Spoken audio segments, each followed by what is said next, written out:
하나님의 말씀 같이 보시겠습니다. 사도행전으로 다시 돌아오겠습니다. 사도행전 1장입니다. 지난주에 제가 1절부터 11절까지 말씀을 여러분들과 함께 나눴는데요.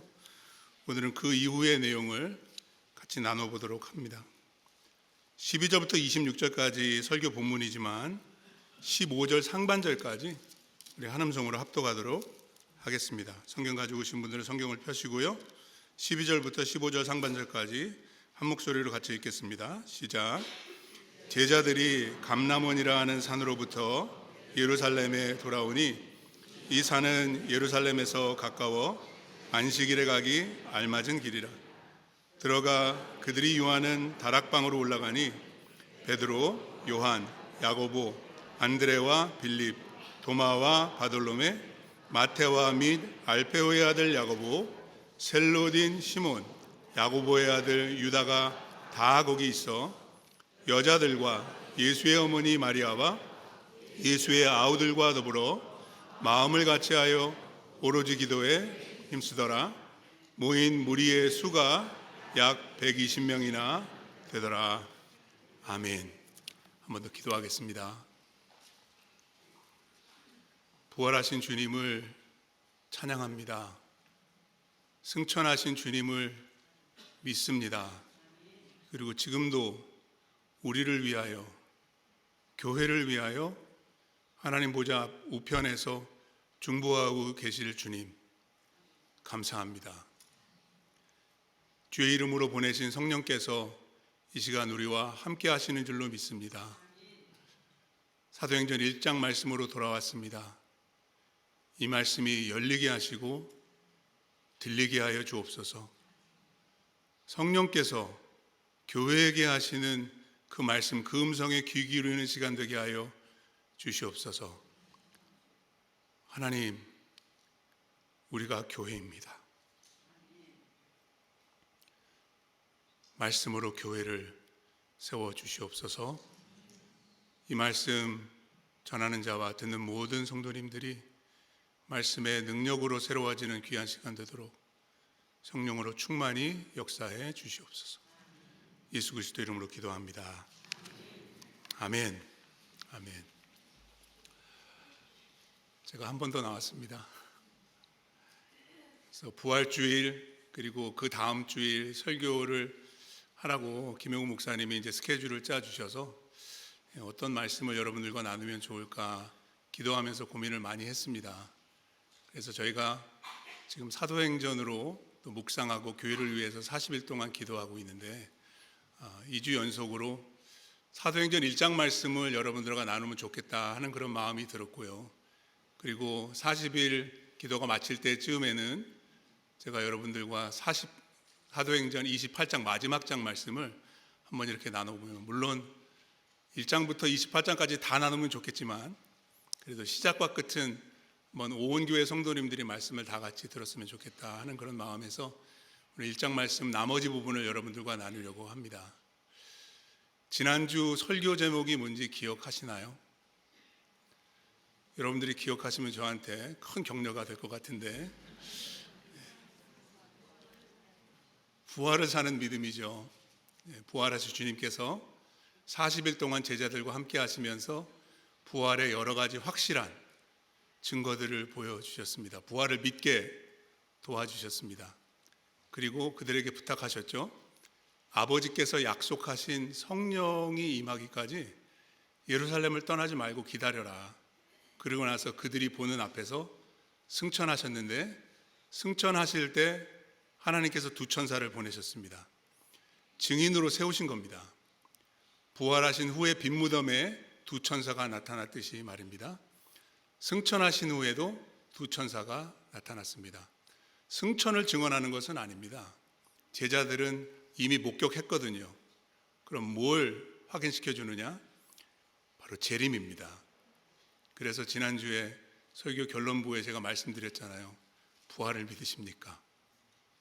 재림을 믿으십니까? 부활을 믿는다는 것은 곧 재림을 믿는 것이다. 그래서 오늘 설교 제목이 재림을 믿는 교회입니다. 좀 세죠? 부담이 되실 겁니다. 근데 그 재림에 대한 천사들의 증언을 받은 그 공동체가 모여서 뭘 했는지를 지금 보려고 하는 겁니다. 그들은 예수님 말씀하신 대로 예루살렘으로 돌아왔거든요. 오늘 본문의 시작과 끝에 중요한 숫자가 나옵니다. 우리가 이미 본문을 읽었지만 13절 말씀에 보면은 그때 함께한 사도들의 이름이 쭉 나열되어 있는데 몇 명일까요? 11명입니다. 11명. 그리고 오늘 본문 이야기의 맨 마지막 26절 말씀 한번 같이 읽어볼까요? 26절입니다. 읽겠습니다. 제비 뽑아 마띠아를 얻으니 그가 11사도의 수에 들어가니라. 11명 더하기 1명 하면 합은 12. 여러분 이게 왜 중요할까요? 지난주 설교 서론에 제가 아주 자세하게 설명드렸죠. 성경에는 상징적인 숫자들이 나온다. 그 중에 12라는 숫자가 있었죠. 그 의미가 뭐죠? 12이 의미하는 것은 이렇게 제가 뭐 하나 가르쳐 드리면 여러분들이 잘 기억하셔야지 제가 또 이렇게 설교하고 싶은 일에 또 이렇게 동기가 되는데, 네, 꼭 기억하세요. Number 12 symbolizes covenant community. 네, 언약 공동체를 상징하는 숫자입니다. 그래서 11명의 사도로는 부족한 거예요. 12를 채워야지 하나님의 새 언약 공동체로 준비되는 겁니다. 이해하시겠죠? 뿐만 아니라 오늘 본문에서 우리가 15절 상반절까지 읽었잖아요. 그 이유가 있어요.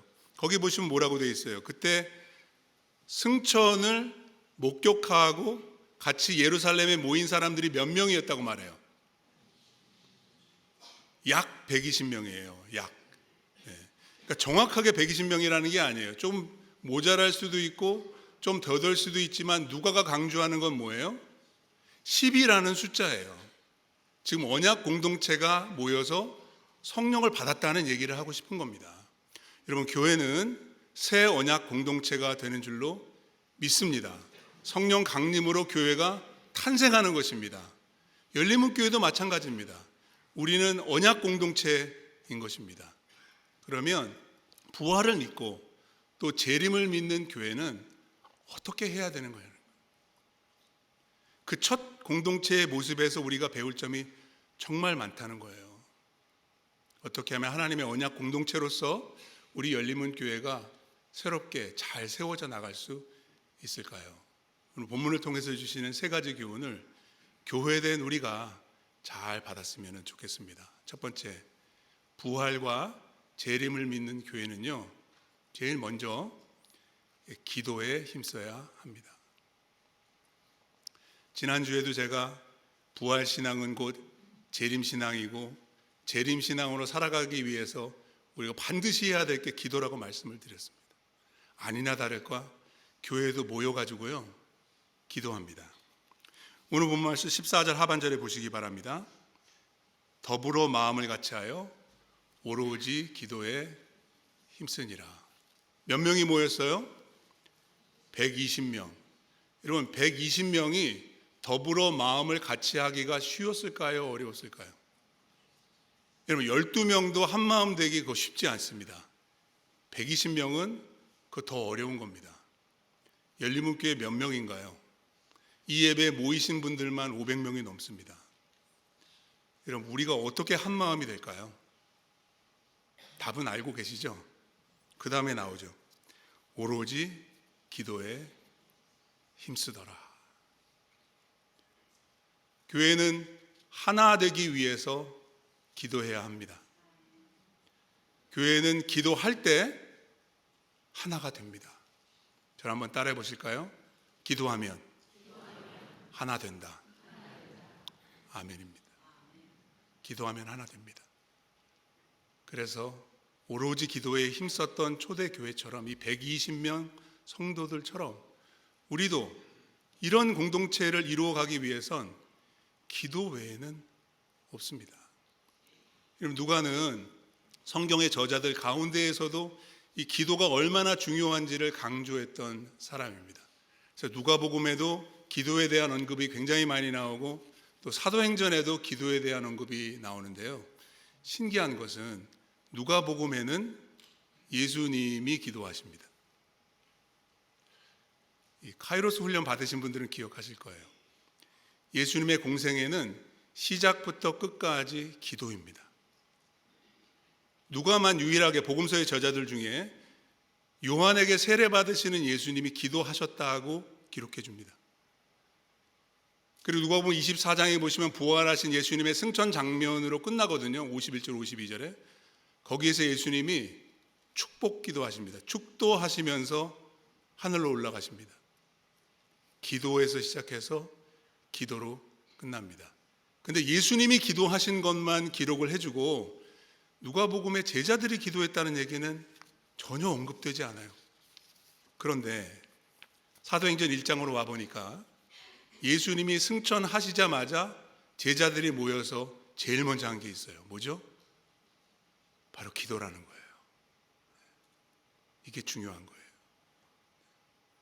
예수님이 계실 때는 기도하셨는데 예수님이 승천하시니까 이제는 교회가 기도해야 된다는 거예요. 물론 주님도 승천하셔서 기도하고 계세요. 그러니까 더 기도해야 되는 거예요. 사도행전 말씀해 보시면은 기도에 대한 언급이 31번이나 나옵니다. 총 28장 가운데 기도가 언급된 장수가 20장이에요. 기도하지 않으면 교회 될 수 없다. 더불어 마음을 같이하여 오로지 기도에 힘써야 하는 것입니다. 그렇다면 이 120명의 성도들은 어떤 기도 제목을 놓고서 그렇게 열심히 기도했을까요? 궁금하지 않으세요? 저는 이런 게 궁금해요. 그래서 제가 설교하는 거겠죠. 여러분들도 가르쳐 드리려고. 누가복음과 사도행전을 연결해서 생각해 보시면 답이 금방 나와요. 누가복음에는 예수님이 기도하셨다. 사도행전에서는 교회가 기도한다. 그럼 이 두 기도의 연관성이 있을까요? 없을까요? 당연히 있죠. 교회는 예수님의 기도로 기도했다는 것입니다. 예수님이 기도하셨던 것처럼 교회도 기도했다는 것입니다. 누가복음에 보시면은 그래서 예수님이 어떻게 기도하셨는지에 대한 여러 가지 언급이 나오는데 가장 중요한 기도는 22장에 나와요. 예수님의 사명이 있으셨거든요. 한마디로 십자가입니다. 그런데 예수님은 그 사명을 완수하시기 위해서 십자가를 눈앞에 두시고 겟세마네 동산에서 기도하셨죠. 누가복음 22장 42절 말씀 한번 같이 읽어보겠습니다. 예수님이 어떻게 기도하셨는지 읽겠습니다. 이르시되 아버지여, 만일 아버지의 뜻이거든 이 잔을 내게서 옮기시옵소서. 그러나 내 원대로 마시옵고 아버지의 원대로 되기를 원하나이다. 참 신비로운 기도예요. 성육신 하신 예수님께서 지극히 인간적인 마음으로 기도하시는 거예요. 예수님이 원하시는 게 있었어요. 이 기도 내용을 미뤄보면 그건 십자가는 아니었던 것 같아요. 본인이 원하시는 것과 인간 예수가 원하는 것과 성부 하나님이 원하시는 것에 갈등이 갭이 있는 거예요. 그 마지막 순간까지도 예수님은 씨름하시는 겁니다. 여러분, 예수님이 어떻게 십자가 사명을 완수하셨을까요? 기도입니다. 기도.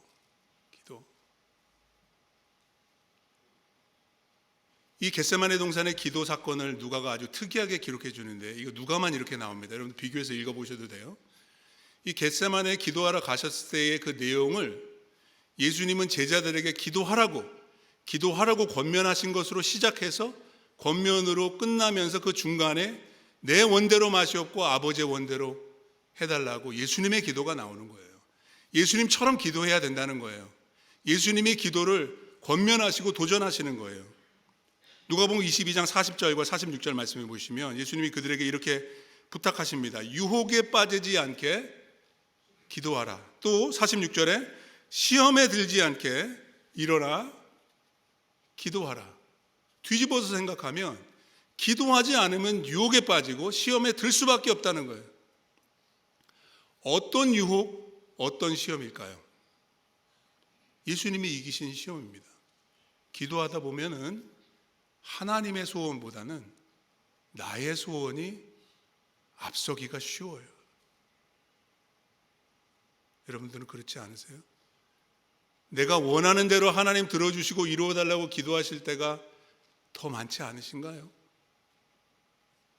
그 유혹에 빠지지 않게 기도는 하고 있지만 정작 드려야 될 기도를 드리지 못한 그 유혹, 그 도전, 그 시험에 들지 않게 하기 위해서 더 기도에 집중해야 된다는 것입니다.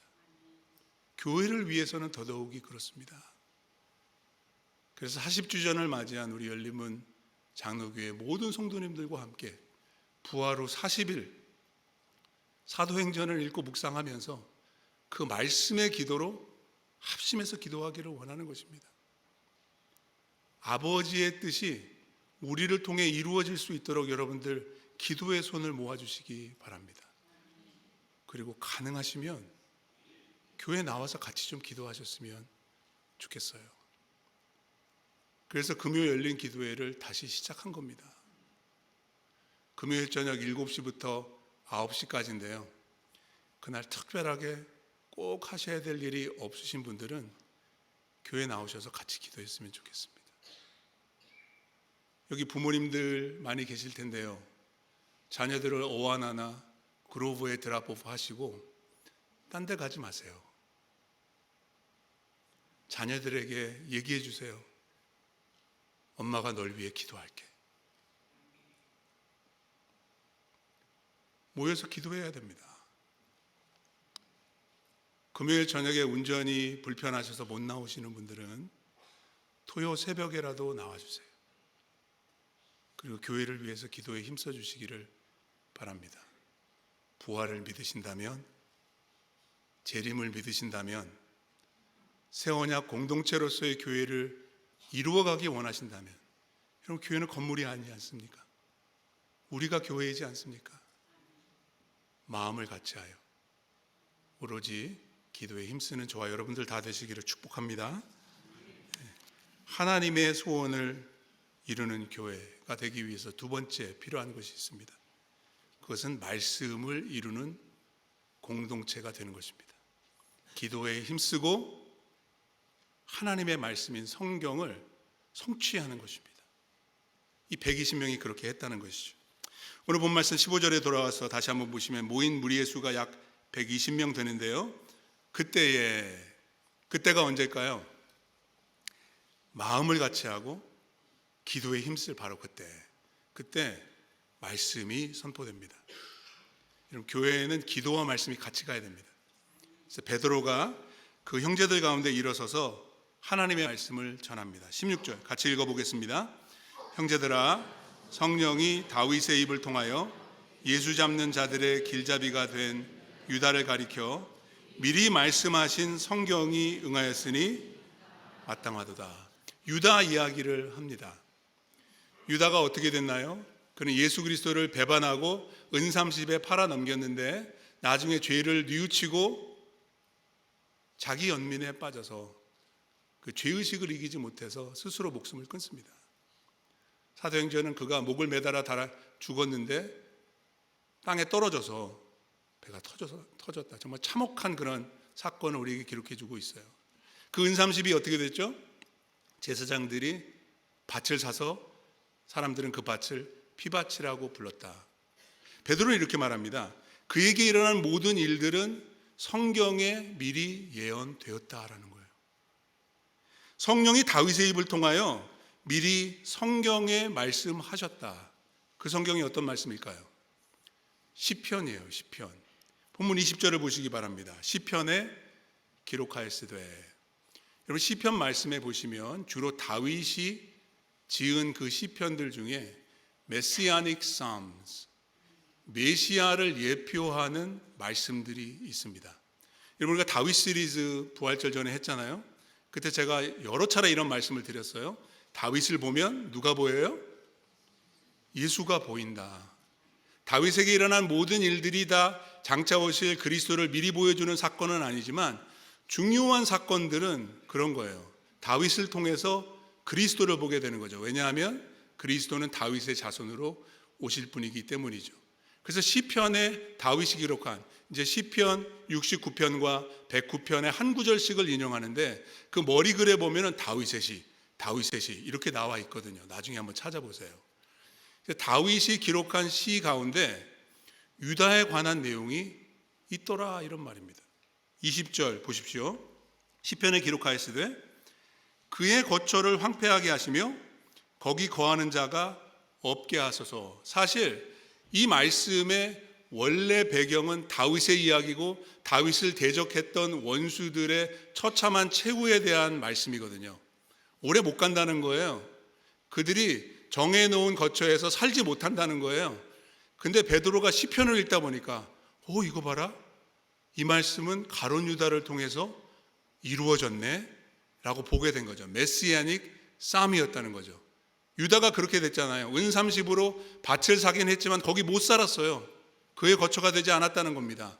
하나님의 말씀이 이루어졌다는 거예요. 여기까지 여러분들 잘 따라오시나요? 사실 성경 공부를 좀 오래 하기는 해야 되는데 우리 열린문교회 성도님들은 말씀의 수준이 높으셔가지고 이 정도만 하겠습니다. 그런데 중요한 것은 시편 96편을 인용하는데 이 말씀은 이미 성취된 말씀이에요.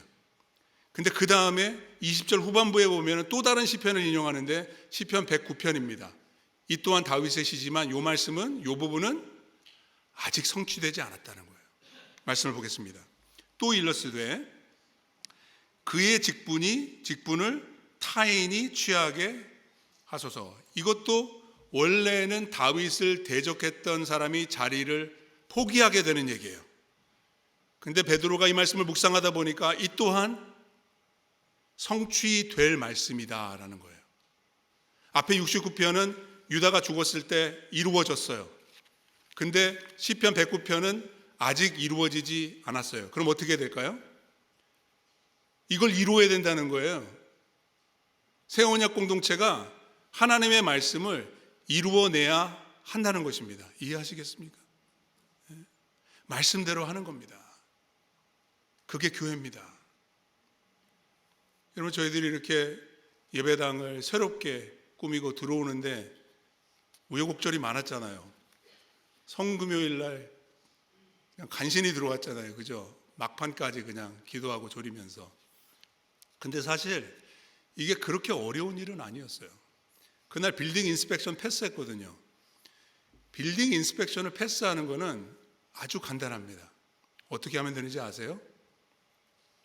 도면에 그려진 대로 하면은 걱정할 거 없어요. 그럼 인스펙터가 나와서 여기 돼 있는 게 설계된 그대로 됐는가 이것만 확인하는 거예요. 그래서 패스한 겁니다. 여러분, 교회에도 청사진이 있고 설계도가 있습니다. 누가 그리셨을까요? 성경에 나와 있습니다. 여러분, 교회는 사람의 아이디어가 아닙니다. 하나님께서 세우시는 거예요. 하나님이 그리신 설계를 따라서 세워나갈 때 교회다운 교회가 되는 줄로 믿습니다. 요한계시록 2장 3장 말씀을 보십시오. 소아시아에 7교회가 나옵니다. 7교회만 있었겠습니까? 왜 7이라는 숫자가 있죠? 지난주 설명드렸잖아요. 모든 교회를 통틀어서 말하는 겁니다. 근데 그 7교회를 보면은 칭찬도 듣고 책망도 듣는 교회가 있는가 하면 책망만 듣는 교회도 있고 칭찬만 듣는 교회도 있더라는 것입니다. 그 책망과 칭찬의 기준이 뭘까요? 하나님의 말씀입니다. 말씀대로 하면 칭찬 듣습니다. 말씀을 이루어내는 교회가 되어야지 하나님 영광 받으시는 줄로 믿습니다. 우리는 그런 교회가 되어야 합니다. 교회에 관한 중요한 말씀 중에 디모데전서 3장 15절 말씀이 있는데 같이 한번 읽어보겠습니다. 읽겠습니다. 만일 내가 지체하면 너로 하여금 하나님의 집에서 어떻게 행하여야 할지를 알게 하려 함이니 이 집은 살아계신 하나님의 교회요 진리의 기둥과 터니라. 교회는 먼저 하나님의 집이라고 했습니다. 그 집이라는 단어가 우리 열린문교회 성도님들을 다 아시는 헬라어 오이코스입니다. 오이코스. 오이코스의 의미는 가족입니다. 그냥 가족이 아니라 하나님의 가족이 돼요. 예수 그리스도의 이름을 믿음으로 하나님의 자녀가 된 권세를 얻은 사람들이 모였을 때 하나님의 가족이 되는 겁니다. 그때 그 사랑으로 하나가 될 수 있는 것입니다. 우리는 하나님의 가족인 교회를 세워야 하는 것입니다. 더 나아가서 바울은 살아계신 하나님의 교회라고 말합니다. 거기 교회라는 단어는 헬라어로 에클레시아, 세상으로부터 불러냄을 받은 모임, 어셈블리입니다. 컨그리게이션입니다. 회중입니다. 저희입니다. 이 모임이 교회인 것입니다. 건물이 아닙니다. 근데 거기 누가 계시나요? 살아계신 하나님입니다. 신전에는 신이 있지 않습니까? 근데 신상만 있었습니다. 예배당에는 하나님이 계십니다. 그분은 살아계십니다. 살아계신 하나님이 우리와 함께 하시는 것 같이, 왜냐하면 하시기 때문에 우리는 그런 모임, 그런 예배, 그런 교회를 이루어가야 하는 것입니다.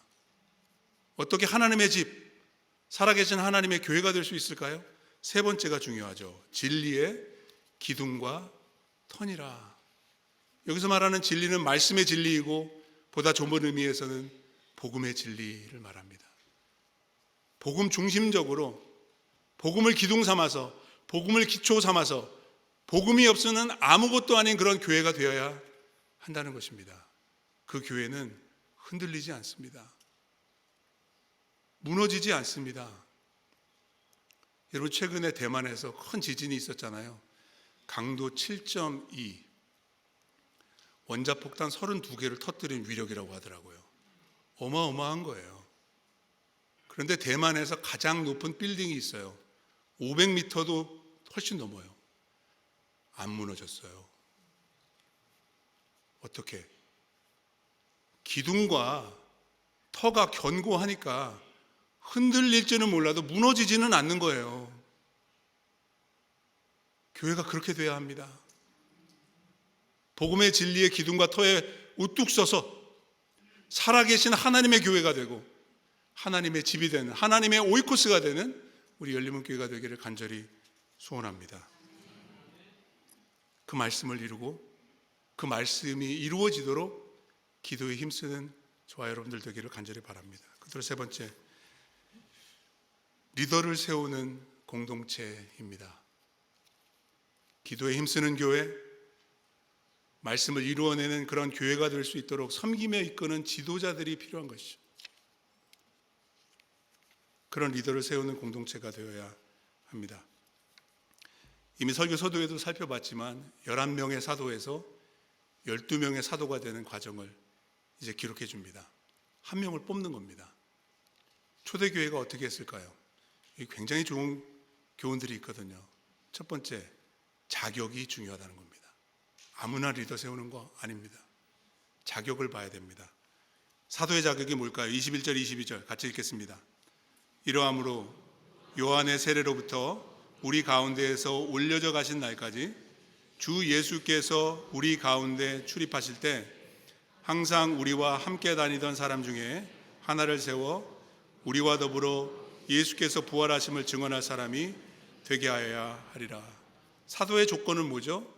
예수님 세례 받으시고 공생애 시작하실 때부터 부활 승천하실 때까지의 목격자, 그래야지 십자가와 부활의 복음을 확실히 전할 수 있지 않겠습니까? 사도의 자격 요건이에요.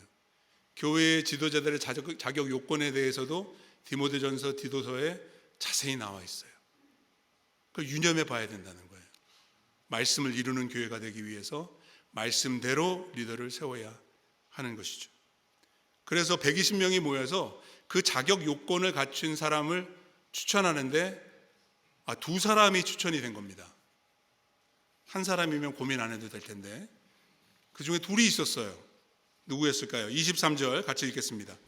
그들이 두 사람을 내세우니 하나는 바사바라고도 하고 별명은 유스도라고도 하는 요셉이요, 하나는 마띠아라. 첫 번째 사람의 이름이 뭐였죠? 요셉이었어요. 요셉. 제 이름도 요셉인데. 그리고 두 번째 사람의 이름은 마띠아였어요. 여러분들이 생각할 때 이 두 사람 중에 누가 더 인기가 많았을까요? 이상한 질문 같으세요? 전 궁금해요. 저는 이 말씀을 보면서 이게 굉장히 궁금했거든요. 이게 풀리지를 않았어요. 이게 고민을 많이 하고 연구하고 기도하는데 제가 얻은 답을 여러분들에게 좀 가르쳐 드릴게요. 딱 봐도 마띠아보다는 요셉이 더 많은 관심을 받았어요. 별명이 하나도 아니고 둘이나 나오거든요. 그러니까 사람들이 요셉이라고 부르기도 하고 유수도라고 부르기도 하고 바사바라고 부르기도 하고 친한 정도에 따라서 이렇게도 부르고 저렇게도 부르니까 마띠아보다는 당연히 요셉에게 비중이 더 갔을 거예요. 근데 결론은 뜻밖이에요. 요셉이 안 되고 마띠아가 사도로 뽑히는 거예요. 여기에 교훈이 있는 거예요, 여러분. 그래서 이런 질문을 해야 돼요. 당연히 사람들은 요셉을 더 좋아했는데 왜 마띠아가 됐을까? 왜 됐을까요? 성경을 보셔야죠. 자, 24절, 25절. 자격 조건을 살피고 성도들이 추천합니다. 저희 교회도 비슷한 과정을 통해서 임직을 합니다. 그 다음에 뭘 했을까요? 교회가 기도했습니다. 기도했어요. 뽑기 전에 기도했어요. 24절, 25절 같이 읽겠습니다. 그들이 기도하여 이르되 뭇사람의 마음을 아시는 주여, 이 두 사람 중에 누가 주님께 택하신 바 되어 봉사 및 사도의 직분을 대신할 자인지를 보이시옵소서. 유다는 이 직무를 버리고 제 곳으로 갔나이다. 거기 보세요. 뭇사람의 마음을 아시는 주여. 영어 성경에 이렇게 되어 있습니다. You Lord who know the hearts of all. 여기 모인 모든 사람들의 마음을 주님이 아십니다. 요셉과 마띠아의 마음만 아시는 게 아니라 이 둘 중에 하나를 사도로 세우는 중대한 결정을 내려야 될 공동체의 마음을, 각 사람의 마음을 하나님 보고 계십니다. 여러분, 왜 이렇게 기도했을까요? 그들의 마음은 이미 정해져 있었거든요. 마띠아가 아니라 요셉이야. 기도를 하고 또 합니다. 더불어 마음을 같이 해서 오로지 기도하기를 힘쓰는데 마음이 정해지질 않습니다. 하나님의 뜻에 마음이 기울어지지를 않아요. 모르겠어요. 내가 원하는 것만 생각나요. 그래서 초대교회가 선택했던 방법은요, 제비뽑기였습니다. 여러분, 제비뽑기는 성경적인 방법입니다. 최선은 아니에요. 근데 하나님의 말씀에 있는 방법 중에 하나예요. 그래서 그들은 그때 가장 공정하다고 생각했던 사심이 들어가지 않는 방법으로 제비를 뽑았습니다. 근데 잠언 16장 33절 말씀에 보니까 제비는 사람이 뽑지만 모든 일을 작정하기는 하나님께 달려 있다는 거예요. 그걸 믿은 거예요. 기도 열심히 하고 우리가 결정할 수 없으니까 하나님께 맡기자. 그리고 제비를 뽑았어요. 그래서 마띠아가 됐는데, 중요한 건 사도행전 1장 이후로는 교회가 모여서 중대한 일을 놓고 기도할 때 다시 제비 뽑지 않았다는 것입니다. 왜요? 이 장에 성령이 오시거든요. 하나님이 오시거든요. 하나님이 인도하시거든요. 그래서 기도하면 성령이 보여주시는 거예요. 사도행전 13장 보세요. 이제 세계 선교를 위해서 바울과 바나바를 선교사로 파송할 때 금식하고 기도했을 때 성령이 이르시되, 중요한 교훈이 여기 있습니다. 교회 리더 잘 세워야 되는데 먼저 기도해야 된다는 것입니다. 우리의 마음에 드는 사람을 뽑으면 안 된다는 겁니다. 하나님 마음에 합한 사람을 뽑아요. 하나님 원하시는 사람을 뽑기 위해서 기도 많이 해야 된다는 것입니다. 그리고 중요한 것은 리더를 세우는 거예요. 여러분, 열림은 교회의 미래는 리더십에 달려 있다고 해도 과언이 아닙니다. 우리가 어떤 리더를 세우느냐에 따라서 앞으로의 40년이 결정될 것입니다. 김용욱 목사님 은퇴하시잖아요. 저도 은퇴합니다. 여기 은퇴하신 장로님들도 계시고 지금 당회에 계신 장로님도 하나 둘씩 다 은퇴하실 겁니다. 어떻게 하실 거예요? 리더를 세워야 합니다. 교회를 섬기며 이끌어갈 수 있는 영적인 지도자들을 잘 세워야 하는 거예요. 어떻게 기도하지 않을 수 있겠어요, 우리가? 지금 세교 등록반을 진행하고 있거든요. 이번에도 하나님 은혜로 19가정 28분이 열림은 믿음의 가족이 되겠습니다 라고 지금 함께 해주고 있어요. 얼마나 감사해요. 근데 세교 등록할 때마다 목회자들은 고민이 생겨요. 아이고, 이분들을 어느 오이코스에 넣어드리나? 왜 이런 고민이 있을까요? 교회는 항상 리더가 부족한 거예요. 그래서 리더십 디벨롭먼에 저희들이 집중해야 됩니다. 집중 투자해야 되는 겁니다. 지난 금요 기도회 시간에 제가 말씀 전하면서 여러분들과 나눴는데 초대교회는 120명에서 3,000명으로 25배 증가했어요. 하루아침에. 그런데 문제가 없습니다, 여러분. 3,000명을 돌볼 수 있는 리더들이 있었다는 겁니다. 3,000명이 한 자리에 다 모였겠습니까? 20명, 30명씩 다 흩어져 가지고 모이는데 그 모임을 섬기며 이끄는 리더들이 준비되어 120명이 있잖아요. 120명이. 우리 열림은 교회도 그런 교회가 되어야 할 줄로 믿습니다. 오늘 주신 말씀을 생각하면서 제일 먼저 교회 리더십을 위해서 같이 기도했으면 좋겠습니다. 기도하겠습니다.